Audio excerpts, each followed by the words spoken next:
Right. Cool, cool. Can everybody see my screen? It should be little blue guy standing in the middle. Perfect. So this is Blocksmith. This is a game engine that is made within Unity that has a lot of similarities to the way that Unity is used. The biggest difference is that Blocksmith is a little more welcoming. Unity is an enormous program. It can be really, really intimidating for your first few steps in. Blocksmith can definitely make those first steps a little bit easier. And what we've seen with a lot of our students that use Blocksmith is that it gives them the confidence to move into other platforms, things like Unreal Engine or Unity or anything like that. Um, Blocksmith is sort of like a stepping stone that gives them the confidence and the experience to try those other platforms. So again, if you want to follow along, there's that link in the web builder. I'm just going to show you guys a little bit about how Blocksmith works, and we'll build something together. So the first thing that you need to know about Blocksmith is that it's broken up into 4 distinct windows. On the left, we have the scenes and hierarchy. Bottom area is our toolbox. Over on the right side is the inspector window, and then center is our build window. This is important if you're following along because I'm going to reference those as we're kind of going. So to get started, I want to show you guys kind of how we can move around in this 3D space. That's super, super important when we're learning how to uh, model and build games and everything like that in here, is being able to navigate the 3D space. So we can use WASD on the keyboard to kind of move our camera around. If we right click and hold and drag, we can orbit our camera to sort of get a different view, and really just using those in tandem is enough to get us started. So we should be able to kind of start building. So Blocksmith is a game engine, and it kind of goes a little bit beyond that, where we are doing all of the modeling, um, sound design, animations, everything like that is taking place in this platform. We have all of these shapes down here in the toolbox, so we can use these to sort of build out our set pieces. And something to note is that Blocksmith uses primitive modeling. So we're not editing meshes, we're not getting super, super into the nitty gritty of 3D modeling. We are kind of similar to the way you would use Legos. We are just taking these pieces and snapping them together until we make something that resembles what we want it to. So in order to use these shapes, we just got to click on them and drag them into our scene. We get our 3D shape jumped in. It has a few sort of icons floating around it. The green box lets us know that this object is the object that we currently have selected. It's the object that anything else we do will be impacting. The white cubes are going to let us scale out this object. So we can scale it and stretch it. And that's kind of something to note with the primitive modeling side of things, is that yes, we can stretch these shapes, but no matter what we do, this cone is still going to be kind of a cone. We're never going to be able to turn this cone into a cube or a sphere or anything else. So along with those, blue arrows move us up and down, and the red arrows allow us to rotate the object. So that's kind of like our basic tools to getting started in Blocksmith. Something that we have a lot of students do in their first sort of steps into Blocksmith is to design a spaceship. Easy enough to do with all of our primitive shapes, especially if we're just going for like a rocket of some kind. So that's kind of where we're going to start today. So I am going to go ahead and we're just going to leave this cone out because that's going to work for kind of what we want to build. I'm going to scale it up just a little bit. And then I am going to go ahead and search in our objects. And I'm going to grab a cylinder to use for kind of the body of our rocket. So we'll scale that up. And you might notice I'm doing some uniform scaling too, if you're following along. If you hold left shift and use the scale, that will let you sort of uniform rather than just stretch. So there we go. That's looking like a pretty good start. Let's go ahead and add our rocket fins to this guy too. We'll use a triangle for that. So again, this is really just sort of an introductionary first couple steps into Blocksmith that a lot of students will take. Getting used to moving into 3D space, uh, modeling. We're going to look at texturing, animation, events, everything today. So there is a lot in the sort of basis of Blocksmith is easy enough to get into, and it gets kids excited because they're able to create and show off and everything like that. But then, sort of on the other end of Blocksmith, you can make some really crazy things.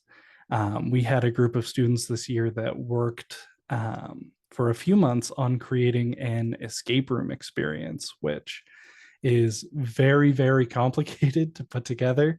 For an escape room, you got to have fail safes and cascading interactions and all kinds of stuff like that. And when they finished the games, they came out fantastic. And we'll probably show you some of those. Mm-hmm. Yeah, definitely. We'll take a look at all of the. There's actually really two sort of methods of coding that we're able to do in Blocksmith, and we'll take a look at both of those. I'm going to use this duplicate button up here to make a copy of this fin. We'll rotate it. Cool. Getting a cool rocket so far.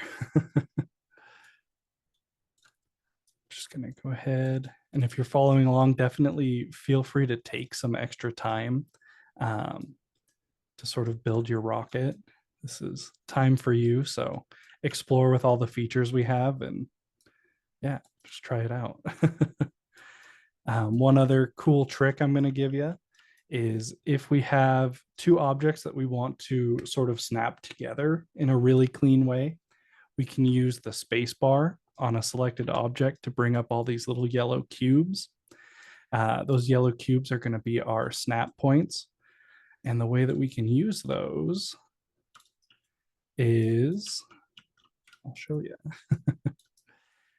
We can hit that space bar, we get those yellow cubes, and if we drag them over to another object, we see that sort of ghost form of it, and it'll just snap those pieces together. So cool. We have the shape of our rocket. What we're going to do next is we are going to go ahead and texture this.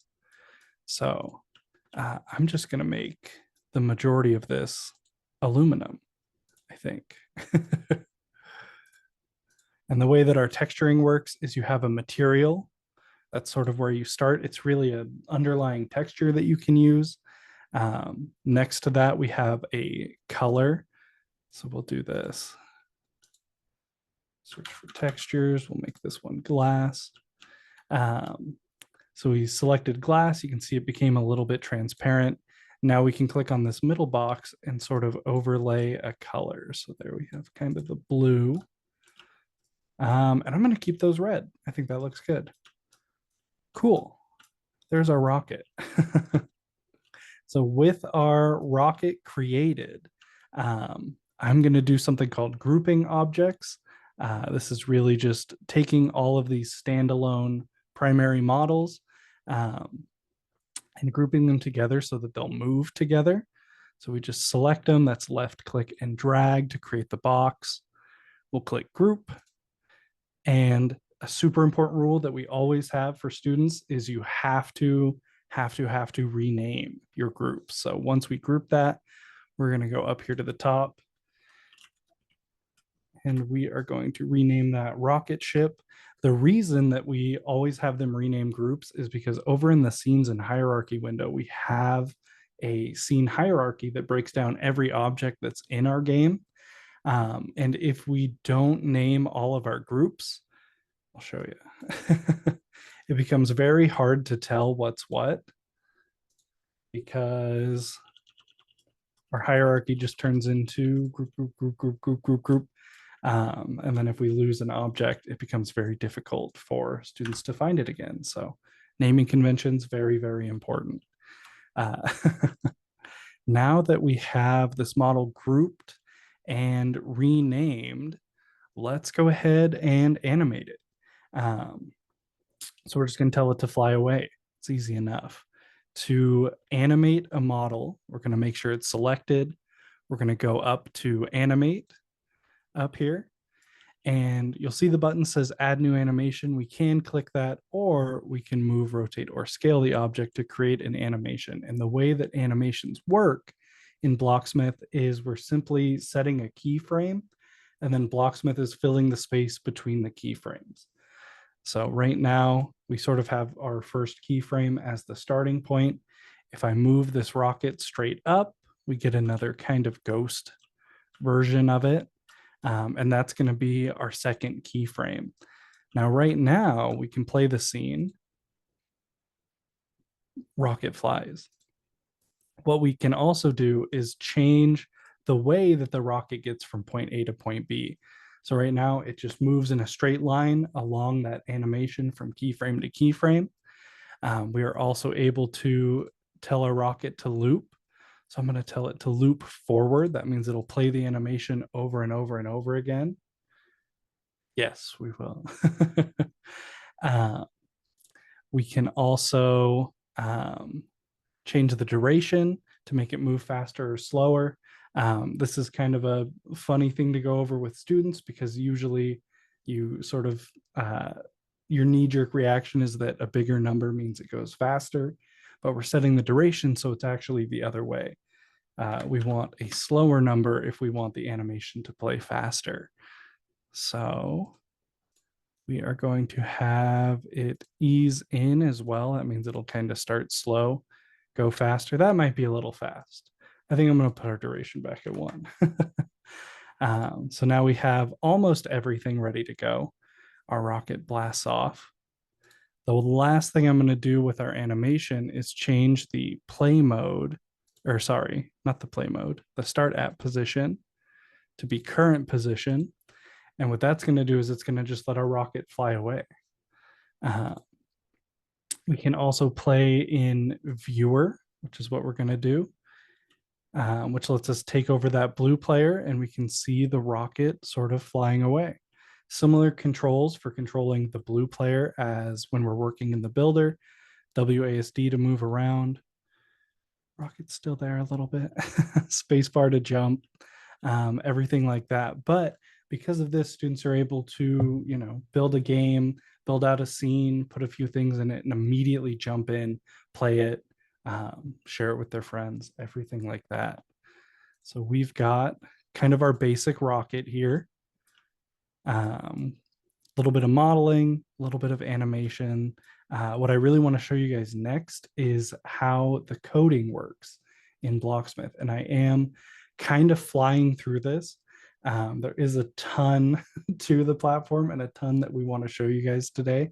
So again, if you have a question about anything that we've covered, just put it in the chat. I'm keeping an eye on it and we can definitely pause and answer questions.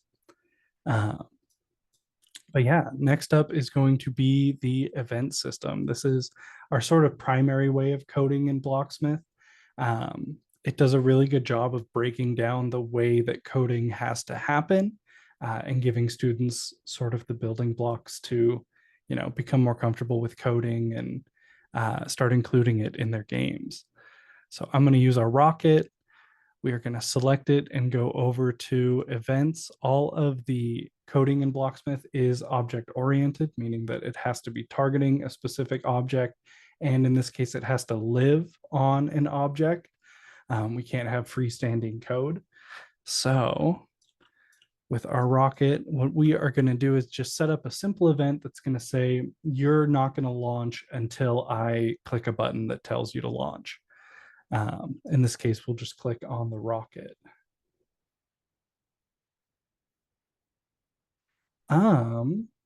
Interesting. Let me see.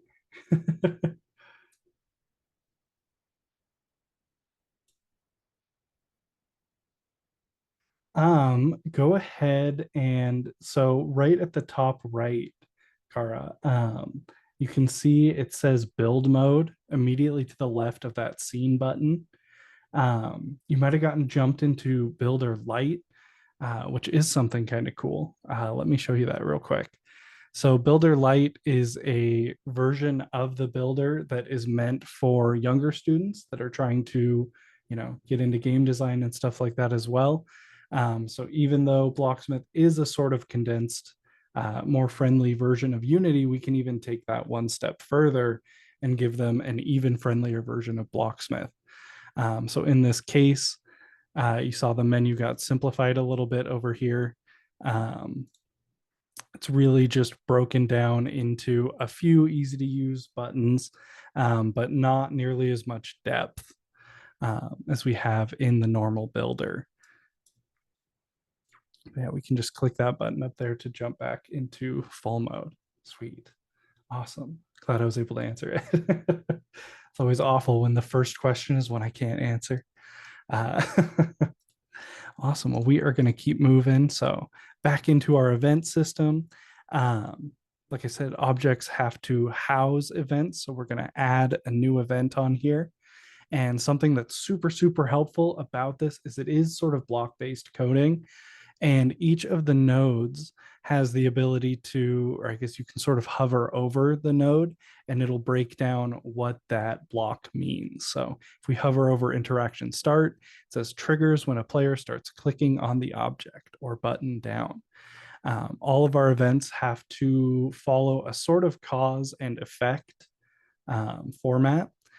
So we have on interaction start, then we have the target of the event. In this case, we are going to be using myself, but I want to show you guys what some of our other options are. So we can target the player with event systems. Myself, in this case, is targeting the object that houses the event, not the player. It's easy to sort of think myself means me, the builder, or the player. Myself is actually the object housing the event. Other object lets us just grab another object in the scene. So we get our little green arm here and we can just click on something else. Experience targets the game as a whole. There are a few special events that have to use the experience target. That's going to be things like setting up scoreboards, changing game scenes or ending games, things like that that are really just sort of on a broader scale are going to use experience. Parent is just grabbing the largest member of the group that you're working in. And interacting object is one that in this case would bounce back to the player. It's whatever object is causing the cause of our event. So we're going to stick with myself. And then we have all these options, tons of stuff that we can do here. We're actually just going to go all the way to the top left and use our play animation here. But if you want to take a second to kind of look through some of these other ones, we can mess with physics, we can change forces, um, hit points, damage, movement, colors, collision, all of it. There's a ton of stuff to do in here. So we'll go ahead, add that. We see a little notification that says the animation has been changed to play at trigger, and that's perfect. What this will do now is when we play the viewer, I thought it took off without us, dismantling everything I just said. We have our rocket. When we click on it, it takes off. Woohoo, and it worked. uh, so yeah, that is sort of the really just sort of entry level look at Blocksmith.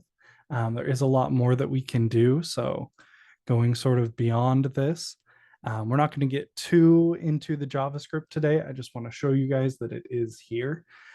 So in addition to our block coding, we do have the ability to tack in JavaScript to our games. Usually this is there's a few things that our event system doesn't fully encompass, at least not in a super clean and upfront way. And that's where JavaScript can really come in and be helpful as a standalone tool.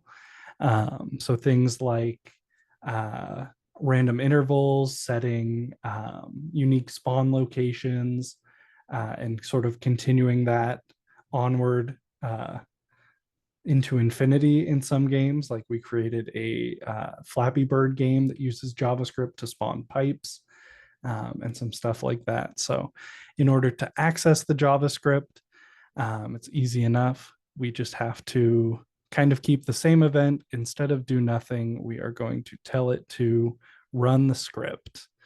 And setting up that event will sort of create the script. Then we can jump into our script editor, put any JavaScript that we want to work with in here, um, and then run it from there. And that's kind of how we can access JavaScript. Again, we're not going to super get into that because we'd have to build out a little bit of a game to get the JavaScript working. But yeah, does anybody have any questions about sort of Blocksmith basics, or even like what kinds of things are possible in Blocksmith? Because there's a lot. I want to show you guys a few games that students have made and that some of our instructors have made and stuff like that. So while I'm getting that pulled up, any questions, feel free. So I might call T. Smith here, just a question about applying this to the curriculum. You know, we have a broad array of teachers here, secondary, most likely. Can we, in your experience, the way I see it, you could probably drop this into a kid who's a little more interested in the graphics and game design side of computer science, and then they wouldn't even need to go to the VR helmet or other ways to they could just work here to create a playable environment. Is Mhm. that yeah?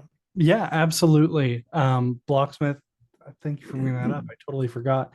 It's also available in VR to play, not necessarily in VR to build, but yeah, there's all kinds of, students kind of fall into roles when they're working in this. We've had students do team games where one person handles modeling, one person does like scenery and like backdrop art, and one person handles the events and the coding and everything like that. It sort of gives students the opportunity to experiment with each unique branch of game design and find the one that resonates best with them. Um, which is awesome. And in addition to students moving on to other game engines like Unreal Engine and Unity, we've also seen them move into more advanced 3D modeling softwares like Blender and AutoCAD and everything like that. Um, so yeah, there's a lot of options for students to explore sort of what intrigues them the most. Uh, yeah. Let me go ahead and catch up on these questions real quick. Yeah, so if you are interested in diving deeper, we do have standalone curriculum that you can get access to that will walk you through everything that I just went through and more. In addition to that, we have um, some programs that are run by one of our instructors, who can connect remotely. They are all experts at the Blocksmith curriculum and the software, and they're able to run classes and things like that as well. And then there's not really a snap view in, excuse me, in Blocksmith. Um, we can't just sort of click on an object and move the camera to a specific viewpoint. But we do emphasize heavily the mastery of the sort of 3D camera in the builder. It's very, very important. And our favorite example to showcase how important it is to build a snowman with students that looks really good from one angle. So we'll do this, and then we'll sneaky break it. Right, so that we can still talk about how it looks pretty snowman-y from one angle, but when we move that camera we can see that it's obviously not a snowman. It's falling apart. um, There are a few other tools that we can use when we're navigating in Blocksmith as well.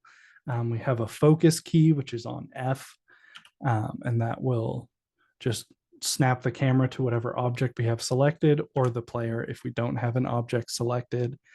Um, we can use some additional keys as well. So Q and E move the camera down and up, as well as left alt lets us sort of rotate the camera from a pivoted point, whereas the right click is more of an orbit around the object. But we do spend a lot of time sort of front loading our programs with mastery of the basics of movement so that students are able to comfortably move around in the scene, find their objects, everything like that. And yes, on a Mac with a touchpad, yes, the software is usable on touchpads. It's not necessarily as easy as it would be with a mouse, but all of the controls do transfer to a touchpad.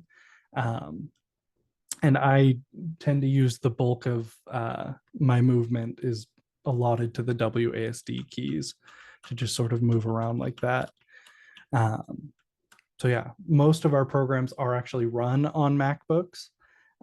So it's super lightweight software that we can really put on any platform as well.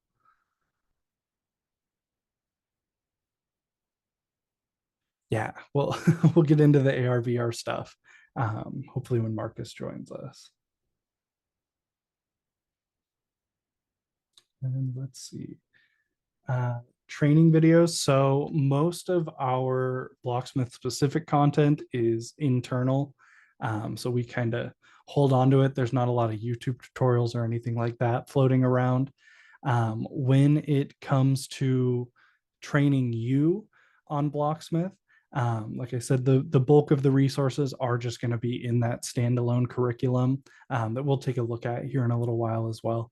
But yeah, for a lot of the training, we do sort of fall to our instructors that are able to connect and stuff like that. Um, yeah, I believe that just about any VR headset is able to run Blocksmith. We've had Vives, we've had Oculus, we've had the phones with like the cardboard cutout goggles. I forget what the exact name for those is, but all of those are able to run Blocksmith. Um, so yeah, that should be pretty accessible. Um,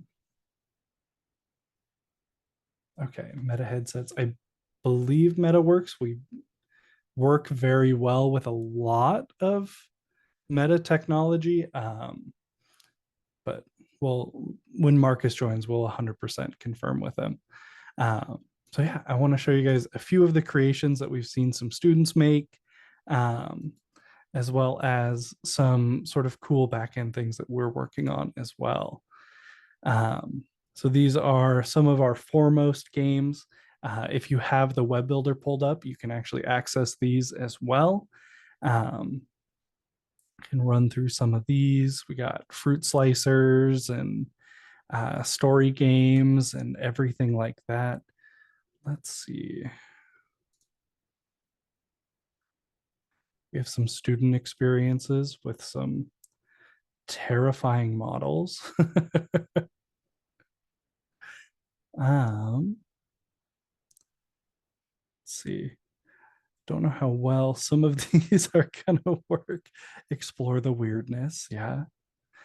So I'm actually just going to go ahead and jump into the next thing that I wanted to show you guys, which is our quiz games.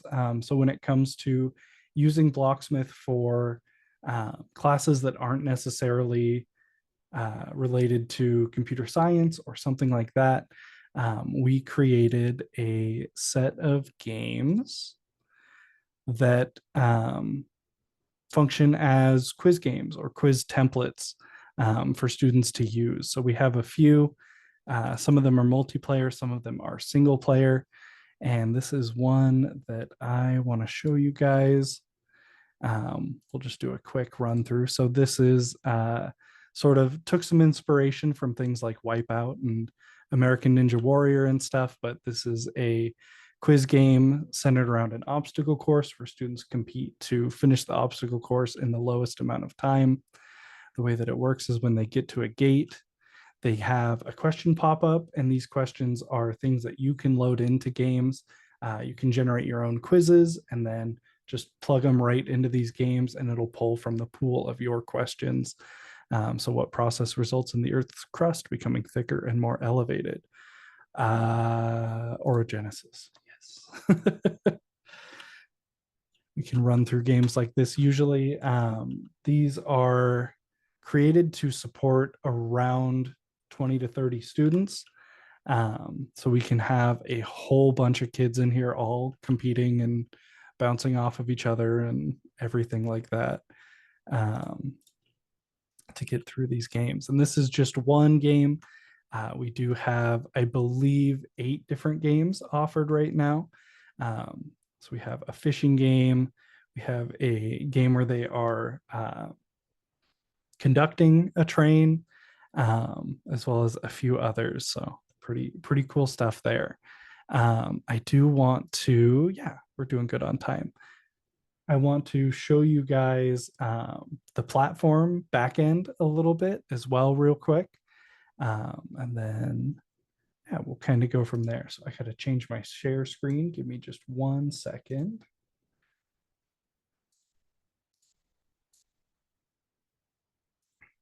There we go.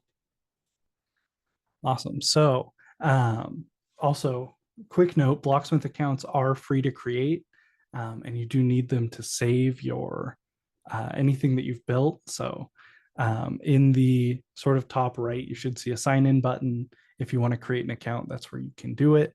But once you create an account, you'll have access to a page that looks like this. Um, we can see some breakdowns of upcoming meetings, which would be classes. So the student dashboard looks very similar to this one. And they are able to see upcoming class schedules, what curriculum is allotted for that, everything like that. They can see games that they've made recently or games that have become the most popular. That's my most popular game. That's interesting. We'll play it later. We also have some score tracking that you as teachers are able to use. This is just an example. I swear I didn't score that low on Blocksmith. Uh, but it's really based less around grades and more about mastery of the software. So we have unique metrics that you can follow that sort of break down the student mastery process. There's a lot to those as well.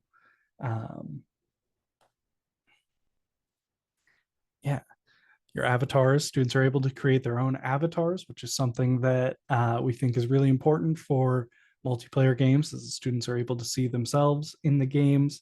And there's a lot of multiplayer games that they have access to on the platform as well. We have a highlighted experience where we go through experiences that have been made by students, instructors, everything like that. We go through every so often and choose an experience that we really like to highlight and sort of share to people. And we've had, I believe this one is an instructor, but the last, probably about 10 were student games that they made. So some of those escape rooms and stuff like that are pretty cool. And then just a few other things down at the bottom, where they're able to see some of their own progress on courses and recent games and stuff like that. Along with this, oops, see, there's a lot of stuff in here. We're going to focus on the Blocksmith stuff today. So just a quick sample of kind of what the curriculum looks like. Each of these is going to be a entire game that students are making. So we have a few options for students to kind of explore, along with a whole vocab list over here.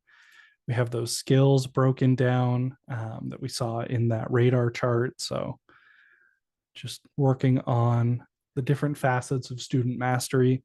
And what we'll see largely with this, kind of like we were talking about earlier, how there's so many different paths for students to explore in Blocksmith, we'll usually see students really, really excel at a few of these categories. And those can be sort of used to sort of factor in what careers might be a good fit and what kinds of things students like to do. But we are, let's just pick one of these guys to run through. So with or beyond sort of the top level, we can jump into one of these projects. It's broken down into a set of lessons as well as some points for students to sort of check in, make sure that their game is progressing the way that we want it to, make sure that they're mastering the concepts required to build the games, everything like that. So we just have these sort of broken down um, really by concept. So each day is a specific concept or a specific key piece of the game that we want students to work on that day, along with a few other notes. So let's take a quick look at it. Little overview about what we're talking about that day. And these are resources that you as teachers will have access to sort of run these classes as well. Um, Small objective that talks about where we want to be kind of at the end of the day.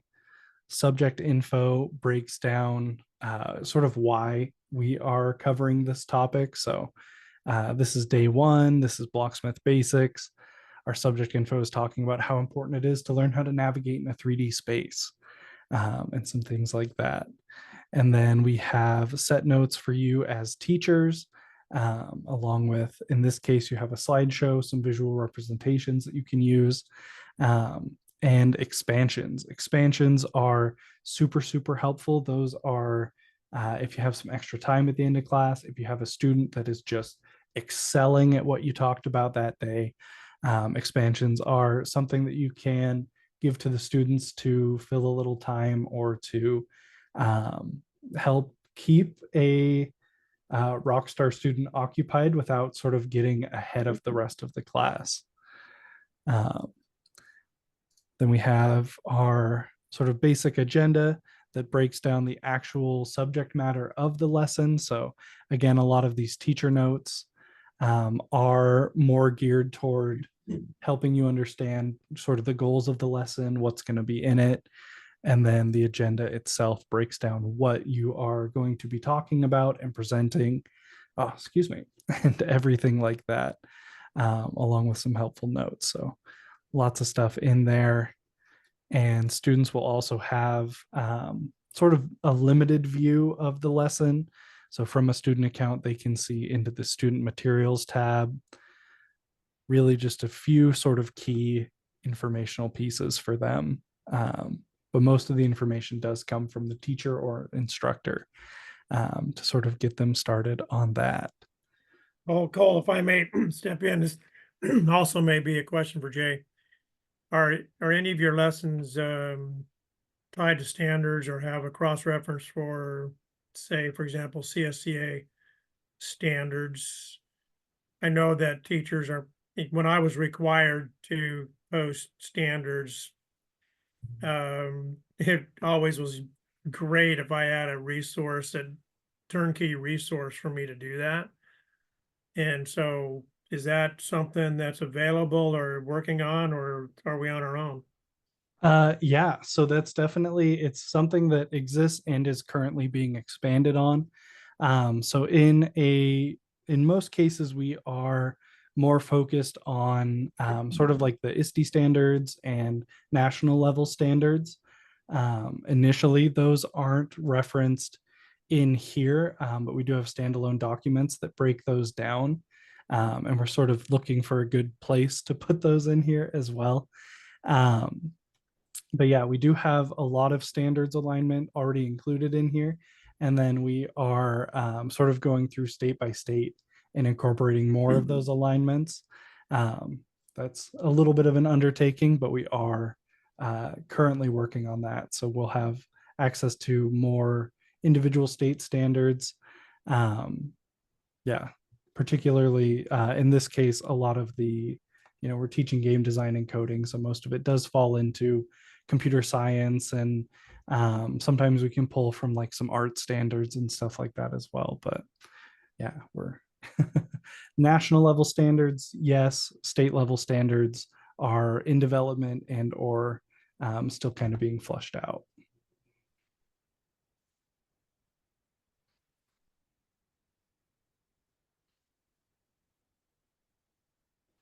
Cool, cool. Any other questions?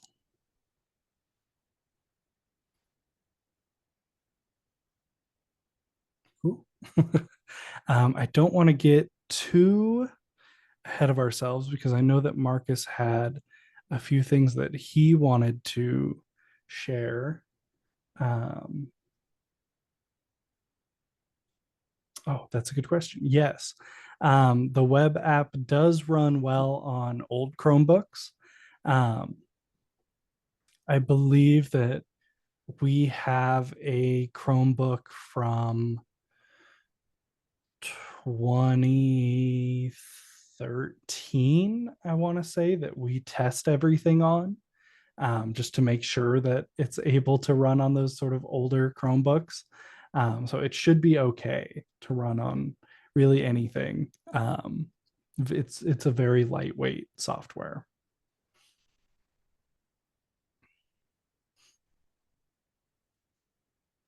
So Cole, I would actually like to see some of those high-end games that you've been bragging about. Sure, Uh, yeah. Let's yeah, pull it up. I mean, Bert, what's the end game here? Where can your excuse me, the high flyers go, you know? Mhm. Yeah, let me pull back that. And Baird, I saw your question. Give me just 1 second and I'll jump into that. Um, let's see. I do want to show one other quiz game because it's pretty cool based on a game that we had a student make.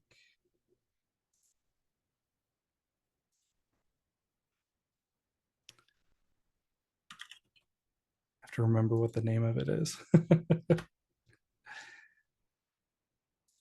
we go.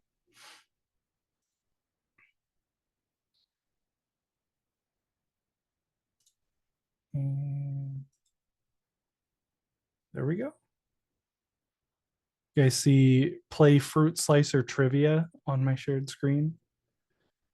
Or is it a different tab? Okay, cool. So this is another one of our quiz games. Just a pretty cool one that is fun to show off, but it's a fruit slicer game.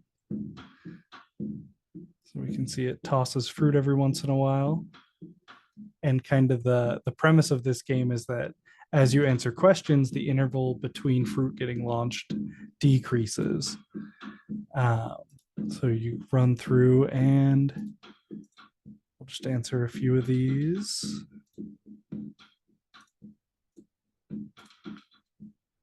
Cool. And now we can see we have some more fruit spawning. We're getting a bunch of points. This one's pretty fun. Yeah, that's one of our games. Let me try to find our some student games that are really cool. Oh, here it is. So this is one of the escape rooms that we had students make this last year.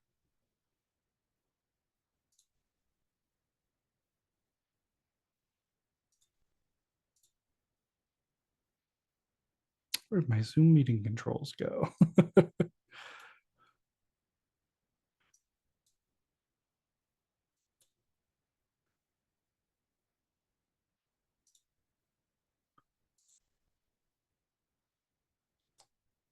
There we go. So we'll do a quick run through on this game. So this student created characters, created every model that you see. You might be able to hear sound either through my mic or through my share. It is a little loud, but they added in all this music and all of these sound effects on their own.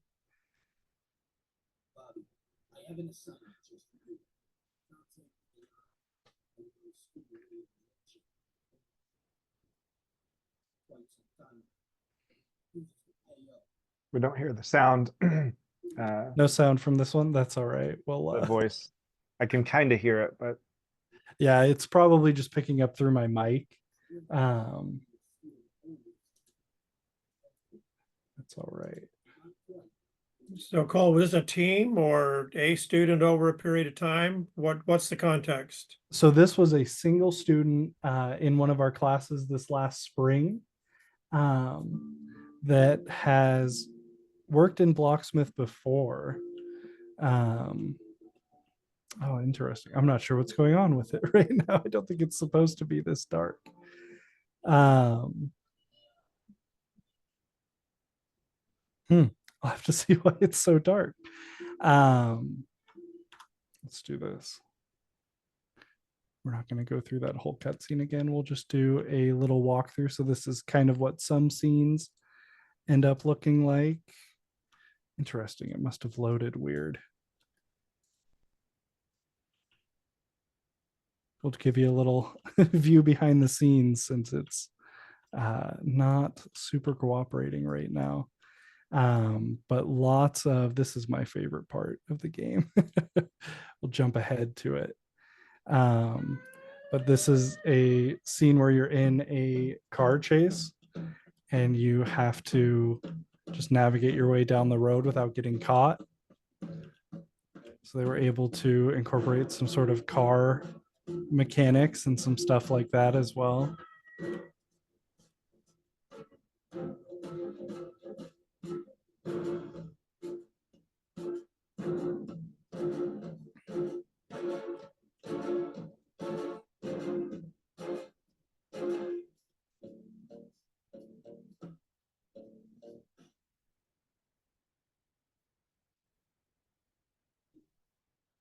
Yeah, there we go. Now it's working.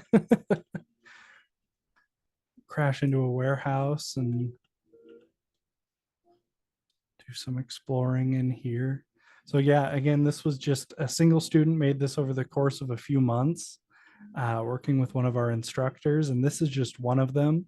I want to say there was about 15 students in that class that all made escape rooms. This one was just very standoutish. I don't actually know how to complete all of the puzzles in this escape room, but pretty cool. It's got some hints. Warning, hooks are very fragile. So it probably has something to do with that hook up there. I believe there's a ladder somewhere. That's all right. Figure it out later. This game is available for you guys to play as well if you have the web viewer and you want to figure it out. But yeah, just showing off some of the models and stuff that students have made. Very, very cool stuff. My Zoom bar seems to have disappeared. I'm not sure where it went. Yeah, those Zoom bars, sometimes when you're screen sharing, if you click on us, the chat, you can, let's see. Hmm. Yeah, I actually don't have mine either when you're, Yeah, or mine went. I know. I was gonna try to get back into the chat to answer some questions, and Well, I had put in there, Cole, I think one of the things that we've gotten asked a lot about is um, in these classrooms, when you're setting up practical experience, one of the things I had put in there is one of the schools set up like a game studio. That was the class all years, learning how to both be a project manager and a developer and understand the code behind the blocks of code that Blocksmith is using. mm-hmm. Uh, and then working with the educators inside of that school to create quiz games for their specific topics. So really interesting use case. But then I also put in here, maybe talk about multiplayer and competitions of school games within the school. Mm-hmm. Um, and how many people can jump into that quiz game or the multiplayer games that have been created. Yeah, definitely. So the multiplayer right now is geared toward around 25 students. And we have a few different kinds of experiences that sort of revolve around that multiplayer access. So we have the competitive quiz games, we have cooperative sort of problem solving games that are one feature that we offer called Blocksmith Tours. that is geared toward a little bit of a younger audience, but some cooperative games where students work together to answer certain questions and stuff like that, which we can definitely take a look at as well. And then getting back to your question, Bayard, it's not great for like a standalone presentation. You couldn't operate it like a PowerPoint or something like that, sort of at a base level. If you really wanted to create something like that in the platform, you definitely still could. I would just recommend Google Slides or something like that over it. It might be a little bit easier. Um, Blocksmith does have unique scenes that you can create, so you can move through games to sort of unique environments and stuff like that. But when it comes to just sort of creating flat presentations, I wouldn't really recommend using the Blocksmith platform for that. But let me jump in and show you guys some of those other games that we talked about as well.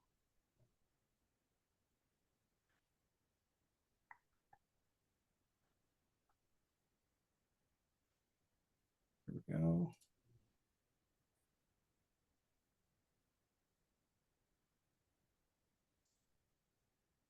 Oh, that's right. They're just in here.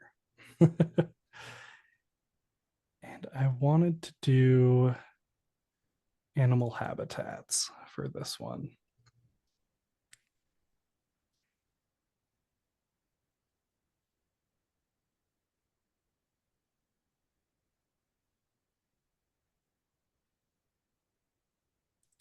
That's awesome. We'll go ahead, jump into this one. All of these multiplayer experiences are private as well. They are, you need a code to join that the teachers can generate on their own. So it's not something that anyone can just jump into as well. I'm going to just do a single player version of this, but the first one that I wanted to show you guys was the Animal Habitats game, which is, yeah, here we go. This is a collaborative game that students play together. You saw that sign. It said find all of the animals in their incorrect habitats. So all of the students are looking at this same camera view and they're trying to identify which animals aren't supposed to be here. So, you know, we have a frog and a fish in the water with a flamingo over there. And then we have a bat. We don't want the bat. Yes, the quiz games are available for teachers to incorporate their own quizzes into. And I know Marcus will show us a little bit more of that when he joins as well. Pufferfish out here for students to click on. And this is just them working together to find all of the animals in the scene that don't really belong. Yeah.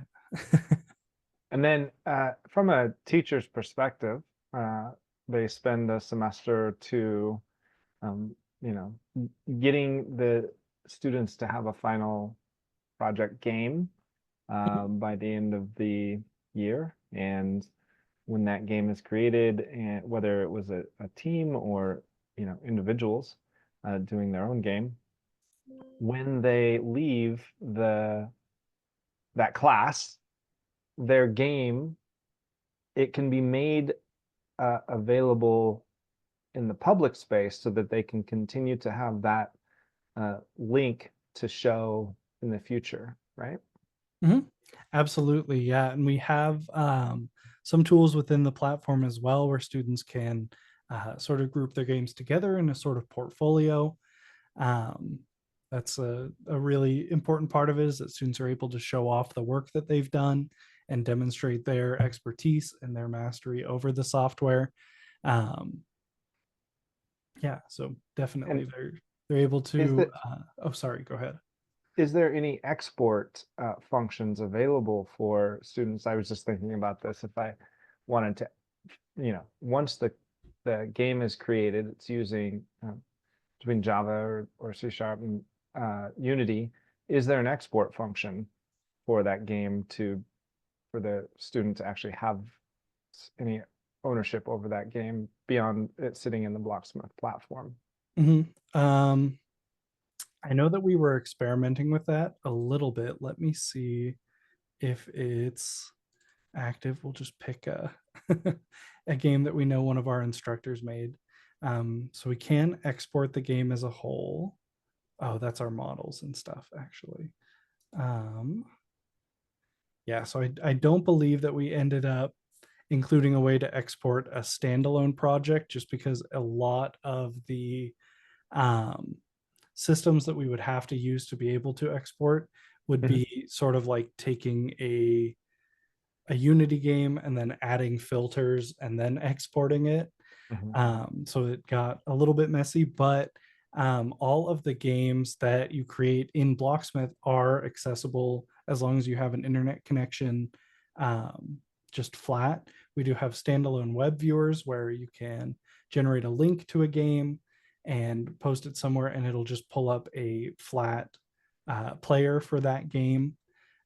So anybody can just jump in and try out the game from there, as well as unique pages, which, am I still sharing my screen? Mhm. Yep. Interesting. Zoom is not telling me I'm sharing my screen. Uh, let me jump back in here real quick. Um, and each experience as well is going to have its own sort of landing page that looks like this, um, where you can play the game in the web viewer. Students can have a little bio with a link to their other works. This also has scoreboards and things like that featured. Um, so yeah, there's really a lot of sort of things surrounding the experience itself that students are able to use and market. Now, some of the high schools have esports programs in addition to the computer science programs.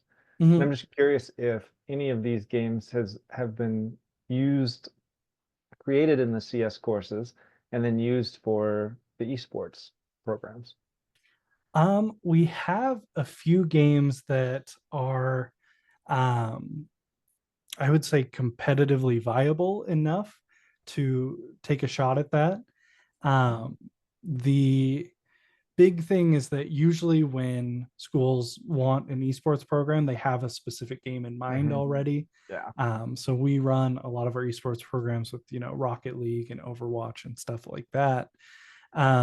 We have done kind of more leaning into the game design programs. We've done tournaments and stuff like that with some of the multiplayer games. Mhm. So definitely a feel for esports. But in terms of running an entire program around a student created game, we haven't done that. So I would I would bring in Oregon Computer or OGPC, Oregon Game Project Challenge, and I look at this and I say where could this fit? And so that's Oregon, Southwest Washington based. I don't know, guys, you may not be aware of that particular challenge, what happens in the spring, but I can see middle school kids, early high school, looking at Blocksmith and saying, you know what, this could actually give us a chance to compete at the OGPC.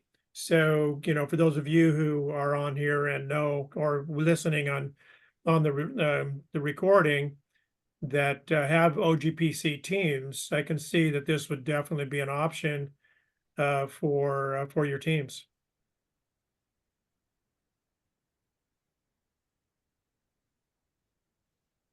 Yeah, excellent, Tyrell. That was, in fact, one of our folks served as a judge on the this year on the LGP. It was really cool.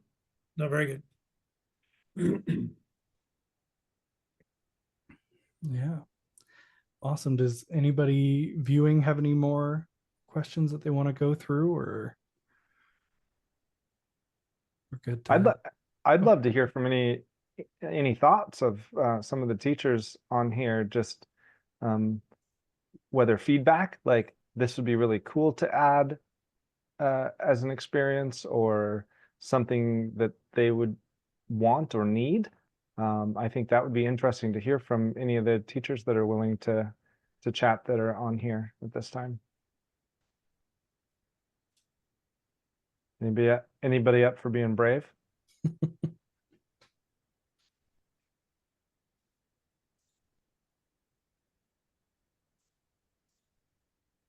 Well, sorry, I'm doing quite a bit of talking, but if Marcus is going to show up, and you indicated, Cole, that he was going to talk a little bit more Mhm. about VR, I'm going to play the role of a teacher who does not do VR. Well, I haven't done VR, but my kids talk about it all the time, and so I need to go to my administrator, and I want to buy 5 VR headsets from whoever, maybe you, Jay, and so what kind, where can I go? What's that next level of getting kids to design in a 3D environment here with Blocksmith, and then being able to put on the headset and annoy the neighborhood by jumping around the room with looking at an environment?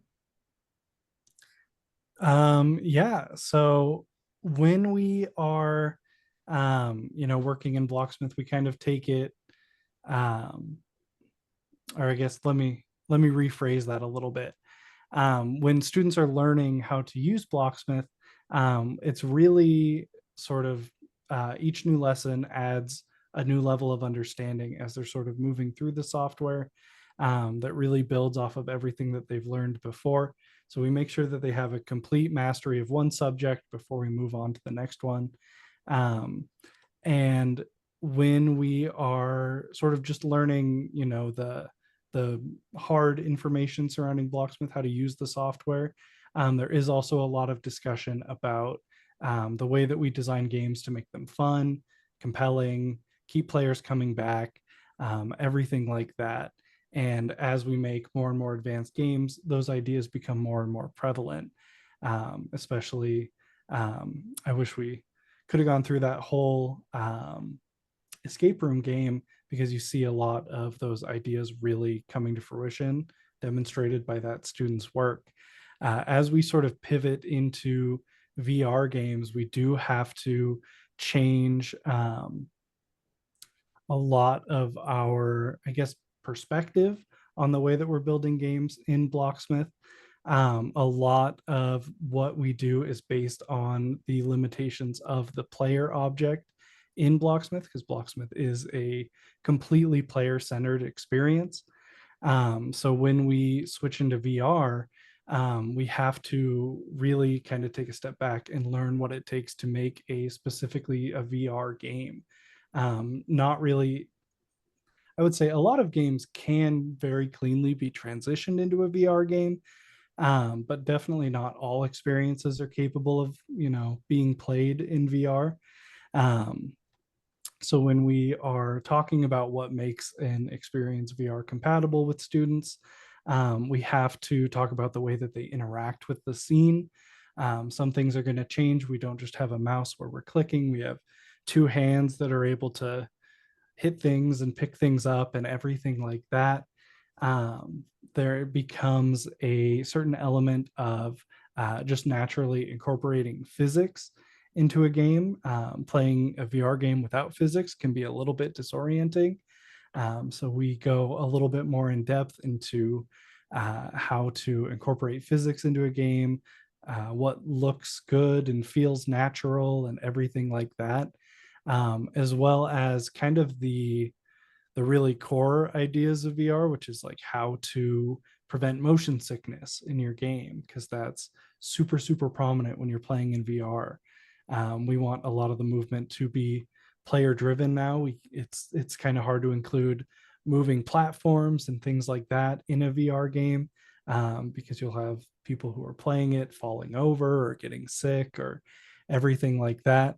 Um, so we really do have to, I guess, to a little bit more succinctly answer the question, we do have to kind of shift student understanding of game design into a more VR centric lens, and really break down what makes VR games good and stand apart from standard games. And then, and to answer that a little bit more, Terrell, the great thing about this is that this is an easy entry point, accessible on PCs and CS teachers everywhere. And then as they get used to creating those games, then jumping in and say, hey, we want to intentionally make this for VR. We need some headsets to view it, etc. That's something, that's kind of our space where we do that deployment and get those headsets set up for that school to have and available for the students to continue that journey into what Cole was just saying, and in creating that VR experience. So, and Cole, you're still sharing just in case. Mhm. You're okay, great. Yep. Cool. It stopped telling me if I'm sharing, but I did want to pull this up to answer Kara's question. Um, this is where students create their avatars. It's through a software called Ready Player Me, and they're able to pretty much design their avatar however they want. And this is free for everybody in the world, is Ready Player Me. It is.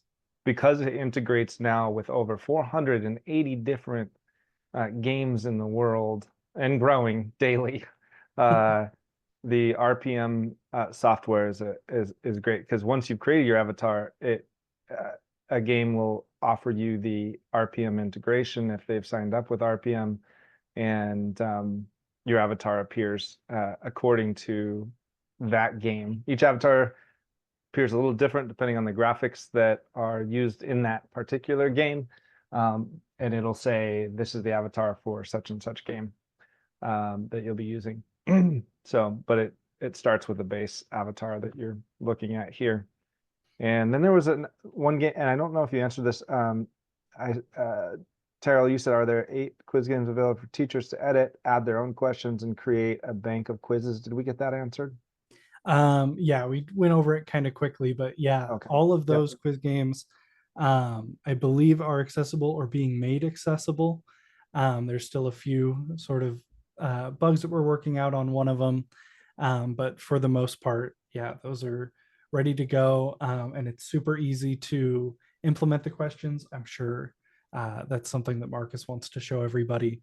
Is it's as easy as, once you have a quiz, you just sort of plug it into the game and it'll auto generate which questions are being run.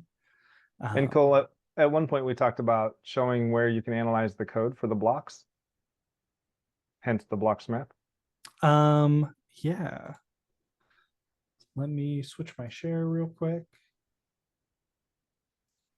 So I think that's fundamental after, CS course gets going, you're playing around, you're making these blocks of code, but then pieces of teaching the actual code writing is interesting to go back and say, see how this was used here.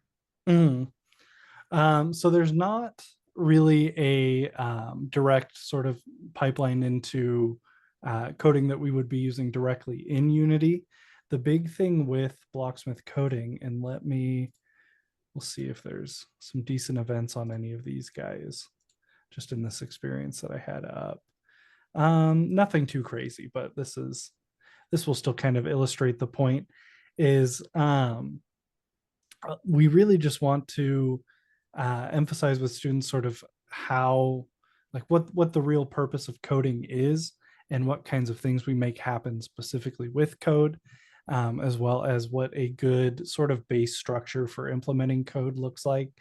um, I've worked with students who jumped into Unity beyond Blocksmith, as well as students who just kind of showed up and decided that they wanted to learn Unity and they didn't want to try Blocksmith at all. And it's pretty apparent the difference that you see in those two students, where one has spent some time in Blocksmith really building with the basics, getting that baseline understanding going, versus the student that jumps straight into Unity has a little bit more trouble because it's so much information to throw at them at once. And somebody had mentioned Blocksmith is a great transition piece. That's what Montesa said. And absolutely, as a platform to introduce students to the concept of game design, as well as get them prepared for whatever they want to do next. That's 100% what Blocksmith excels at.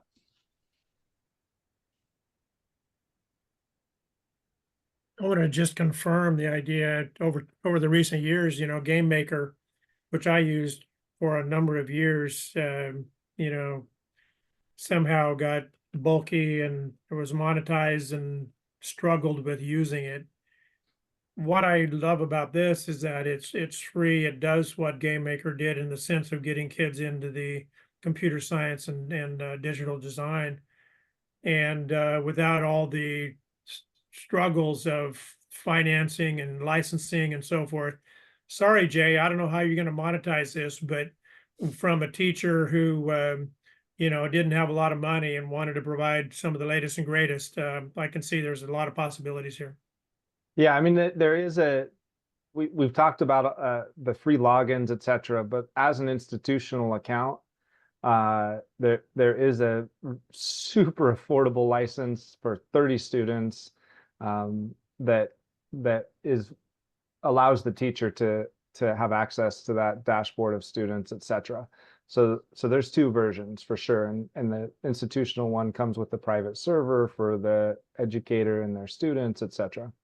And when I say super affordable, Cole, I think we're still under the 400 mark for one teacher and 30 students, right? I believe so. Yeah. Yeah, so very easy to get it into classrooms is the goal.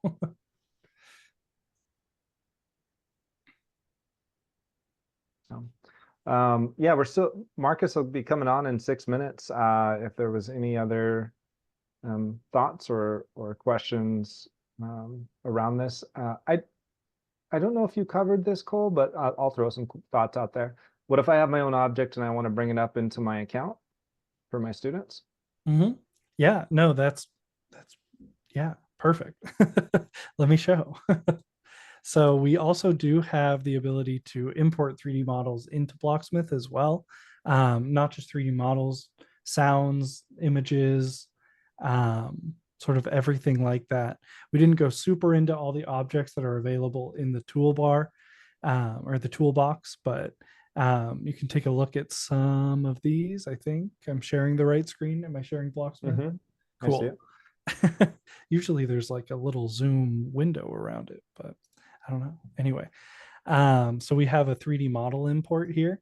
I don't think I actually have any models that are ready to be imported, but it is as easy as clicking load model and then just uploading a model from uh, wherever you have it. So Blender models, um, AutoCAD, anything like that.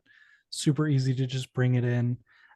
Looks like I have a lot of uh, Ready Player Me models in here. Oh, actually, I have a dragon model. Is this gonna? Oh, yeah, came in big. Haha! There we go. There he is. Very big, but yeah. Yeah, because I think it's really exciting for students. There's so many free models now out there on CG Trader and variety of the different libraries and Sketchfab, etc. And students get excited about either one they've created in Blender, if it's part of the course or curriculum, but also ones that they got as a free edition and want to load it up into their game. Mhm. Um, it's it just unlimited potential here to kind of, again, back to the point of this seminar, was to make creators, right? Like when they graduate, they feel, hey, I made a game. I didn't write every piece of code for it, but I put it together here. And then as they understand the codes that brought those things together, um, it's it's really inspirational for the students. Mhm. And yeah, that ability to really pull on other experiences that they have too. We had one student that I worked with that was a digital artist that did a lot of drawing um, on a tablet that they had, and Mm-hmm. in a game that they made, they were able to bring in like some treasure map pieces that they'd drawn as like hints for their game that they had scattered throughout, which was a really cool thing to see as well. And it made that game really, really stand out.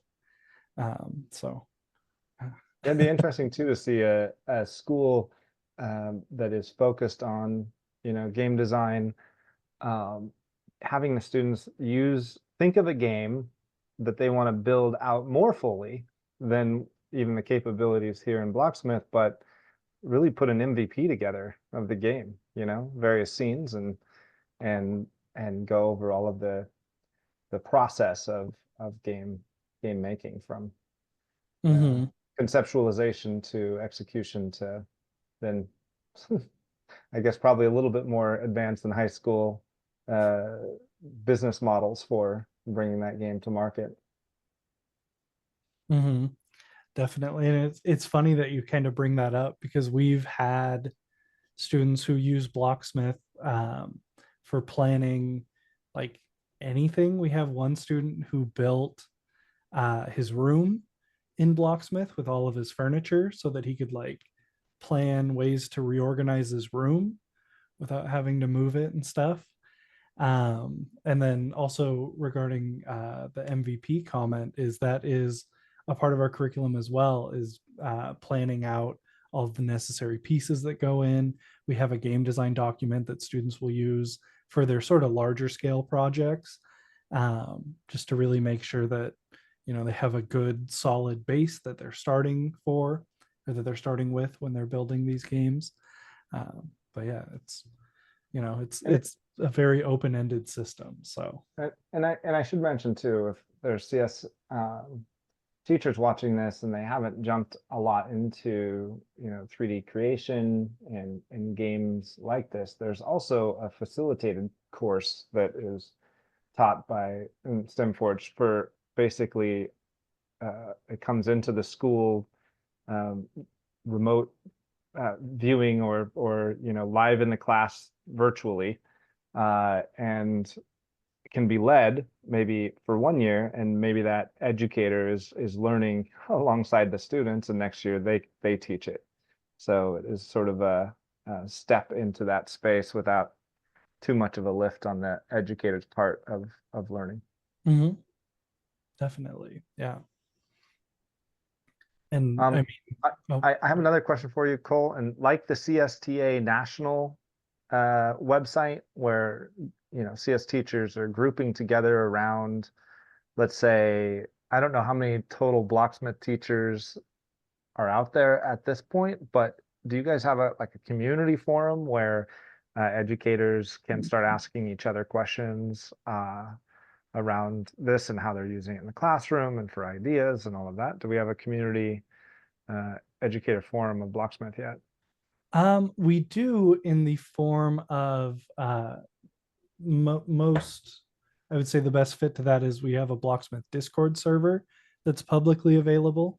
And we have teachers that are on there, that are able to interact with other teachers, and we'll post announcements and stuff like that as well as sharing like highlighted experiences and stuff like that.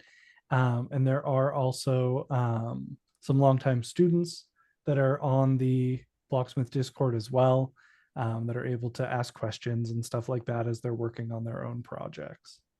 Mm-hmm. Well, it might be something to consider and talk about.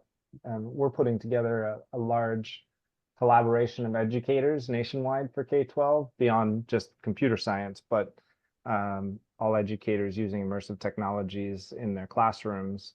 And we're building those forum boards. So I think that would be a great forum to have. And it's not using any social, it's actually modeled after CSTA's forum. So it's not using a social platform, Discord, Slack, everybody has their preferences Mhm. and those can be overwhelming, but this will be specifically focused on a forum for K-12 educators. Oh yeah, that could be super beneficial. Yeah. So Jay and Cole, are you guys willing to post your emails and chat and entertain Oh yeah, communication by that's those who, okay, appreciate that. totally, Absolutely. that's why I got into this. I love helping this technology come into classrooms. Let's see. I'm gonna grab my LinkedIn. I'm gonna grab my email here. And Cole, you want to ping Marcus real quick and see if he's. He's just rolling in. Oh, he is. Okay, Oh, great. perfect.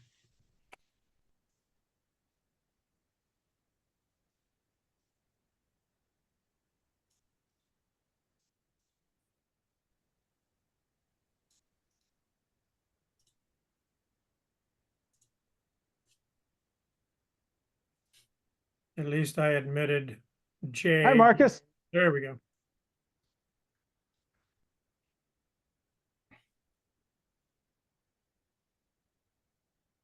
LinkedIn not functioning here. Welcome, Marcus. Terrell Smith here. Thanks for dropping in. And Jay and Cole have been giving us a good run on Blocksmith and how we can use it in the classroom. And so they can give you a little bit of, well, I think you might have an idea of what you want to share at this point. So go ahead. Am I muted? Can you guys hear me? Yep. Yes. Perfect. Yes, I do hopefully have an idea what I want to share, and I'm going to do this. And Marcus, just for some context, we talked a little bit about what you'll be sharing for lesson planning coming up, some of the future things planned for both Blocksmith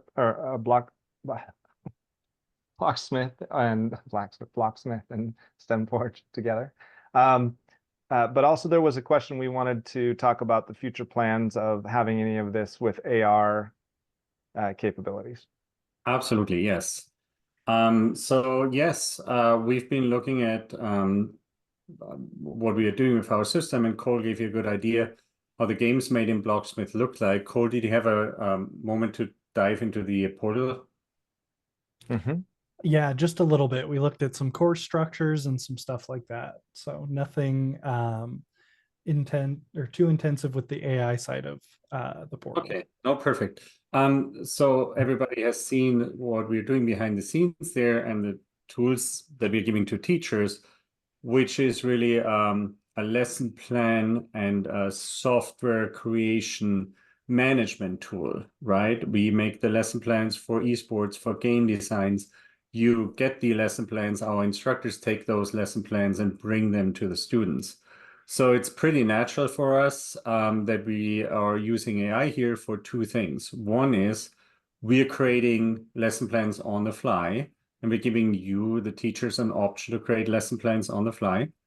And I should probably just demo this before I talk too much, and I need someone to give me an idea of a prompt for what you want to teach. So the way this works is you just tell me what you want to teach, and I create a tie-in. But we are not focusing on prompt engineering here. We do not think or expect that AI means that now everybody has to learn how to make really good prompts, just like you have to learn programming to be a science teacher. I don't think that is necessary. I think a teacher has a different responsibility and a different role in the classroom. So in the chat, if anybody wants to post anything that they want to teach, then I show you how that works.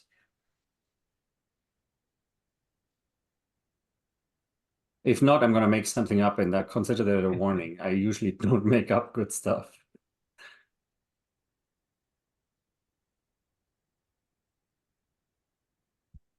Okay, and then so that means that I take Jay, I think I take yours. That's a good idea. Oh no, conditions on Venus. There we go. That's interesting.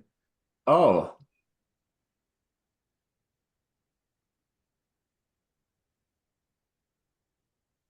And you know what? I'm going to expand this.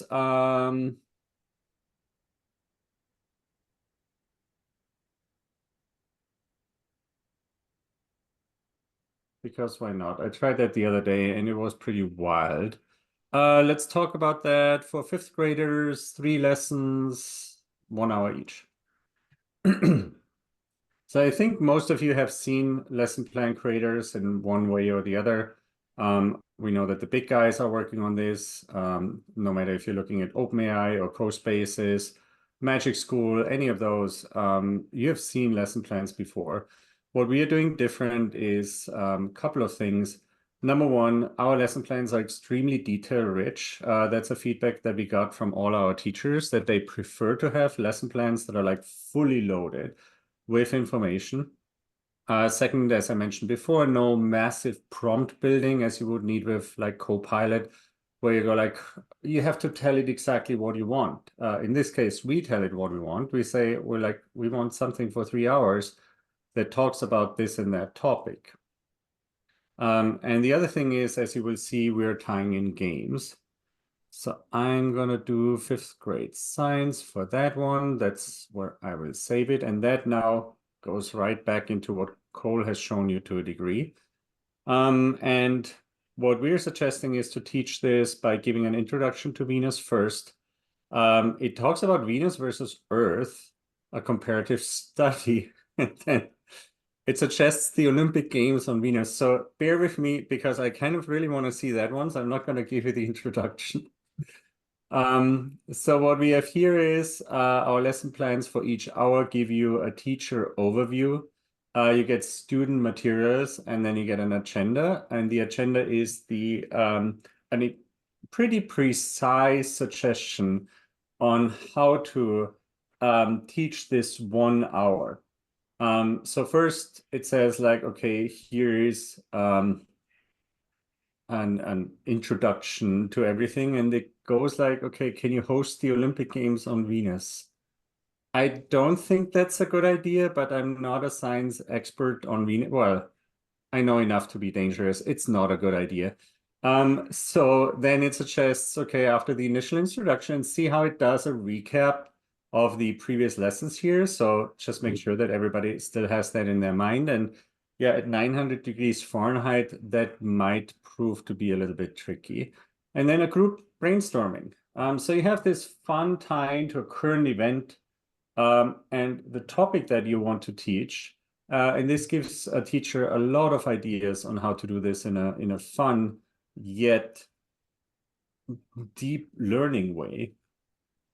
And then creative presentations. So you give the group some time to present their findings, and ultimately a recap and reflection quiz, which I'm going to show to you. If you're familiar with quizzes or Gimkit, oh my, quizzes, Quizlet, or Gimkit. Sorry, I always stumble upon all of those. We offer you a bunch of games that work with the quiz that the AI has just generated on that topic of Venus. And the way this works is these games are made with the Blocksmith system that Cole demonstrated. So we have, at this point, already requests from schools who want to run a game design program and get the kids to make the quiz games that then are playable with the lesson plans that the teachers in the other classes are making. So let's do a single player game here with the Genius Express. I'm gonna just start this, and you don't have to join. I'm running this just by myself at this point.